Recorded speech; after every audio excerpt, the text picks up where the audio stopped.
Orasyon upang hindi matuloy ang masamang plano. Sa bisa ng banal na pangalan, sa liwanag ng Diyos na walang hanggan, winawasak ko at inaalis ang lahat ng masamang balak laban sa akin. Ang plano ng kaaway ay hindi matutuloy sapagkat ang Panginoon ang aking kalasag at tanggulan. Ang kanilang masamang hangarin ay maglalaho at sa halip ay babalik sa kanila ang kanilang binabalak. Sa ngalan ni Jesus, hindi matutupad ang anumang masamang plano laban sa akin ngayon at magpakailanman. Amen.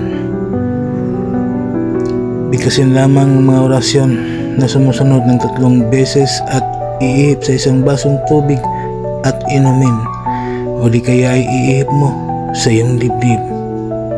Sator aripo tinito perarutas esetrum meum medumi, esetrum meum medumi, esetrum meum medumi. Amen. Gawin ito araw-araw hanggang sa hindi na matuloy ang kanyang masamang plano. Maraming salamat sa mga tao na naniniwala at tumangkilik sa mga binahagi kong kaalaman.